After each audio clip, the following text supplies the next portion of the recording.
India's dramatic hijack, ऐसा hijack जिसे दो युवाओं ने 70s में अंजाम दिया। यहाँ बात हम 1978 की है, जब एक इंडियन एयरप्लेन को हाईजैक कर लिया गया और उन्होंने एक्स पीएम इंदिरा गांधी को बिना शर्त इस हिरासत से हटा दिए जाने की मांग की। यहाँ हम बात कर रहे हैं दो कांग्रेसी युवा भोलानाथ पांडे और देवेंद्र पांडे। किशन आर वाधवानी की book Indian airports shocking ground realities के अनुसार भोलानाथ पांडे और देवेंद्र पांडे कांग्रेस के उन समर्थकों में से एक थे जो अपने चहेते नेता के लिए कुछ भी कर गुजरने के लिए तत्पर थे। तो हुआ यह था कि इमरजेंसी के बाद इंदिरा गांधी की सरकार धड़ाम हो गई और इंदिरा गांधी राजनीतिक भ्रष्टाचार के जाल में फंस गई और अंदरूनी घेरे की जांच के बाद उन पर India's prevention of corruption act के तहत 2 मामलों में आरोप पाया गया। अधिकारियों ने कहा कि यह एक मामला मिसेज इंदिरा गांधी की दूसरों के साथ अवैध रूप से सांठगांठ करने और उनके स्वयं के सहित कई जिलों में चुनाव में 104 जीपी प्राप्त करने के लिए 2 कंपनियों पर दबाव डालने से संबंधित है। जबकि दूसरा आरोप ये लगाया गया कि उन्होंने एक प्रतिस्पर्धी की कम बोली के बावजूद एक फ्रांसीसी कंपनी को $13.4 मिलियन का सरकारी तेल ड्रिलिंग अनुबंध देने में अपने पद का दुरुपयोग किया और इससे शामिल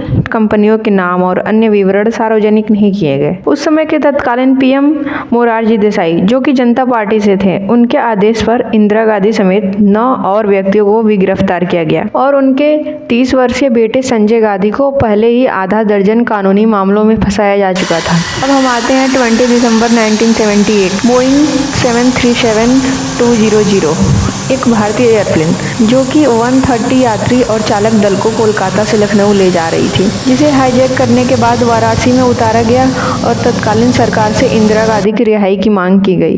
उन्होंने कहा कि उनकी बात पीएम के सीएम नरेश यादव से कराई जाए। पीएम देसाई के कहने पर राम नरेश यादव को वाराणसी पहुंचे और उसके बाद अपहरणकर्ताओं ने कहा इंदिरा गांधी को बिना शर्त जेल से रिहा किया जाए, जबकि सीएम राम नरेश यादव ने कहा पहले विदेशी और महिलाओं को रिहा किया जाए। दोनों के बीच में बात चली रही थी, लेकिन कोई हल निकल नहीं रहा था। धीरे धीरे यात्रियों को घुटन भी होने लगी और उन्होंने अपहरणकर्ताओं से मांग की प्लेन के पिछले हिस्सों के दरवाजों को खोल दिया जाए। इस पर कैप्टन ने इमरजेंसी गेट खोल दिया और उनमें से आधे से अधिक यात्री वहां से तुरंत भाग निकले। ये वाकया चल ही रही थी कि इतने में उन अपहरणकर्ताओं में से एक के पिताजी वहां एयरपोर्ट पर आ गए और फिर क्या, पिताजी अपने बेटे से वायरलेस से बात करने लगे और फिर किडनैपर्स के हौसले टूटने लगे और चुपचाप खुद को सरेंडर कर दिया। इस पूरी कहानी का क्लाइमेक्स आकर यहाँ पता चला कि जब पुलिस उनसे पूछताछ कर रही थी तो उनके पास जो हथियार थे वो सिर्फ बच्चों के खेलने वाले खिलौने थे। और इससे बड़ा भी क्लाइमेक्स तब मिला जब इंदिरा गांधी 1980 में सत्ता में आई और उन दोनों किडनैपर्स को इनाम के तौर पे विधायकी का टिकट दिया गया। दोनों अपने अपने विधानसभा से जीत हासिल करके सदन तक भी पहुंचे।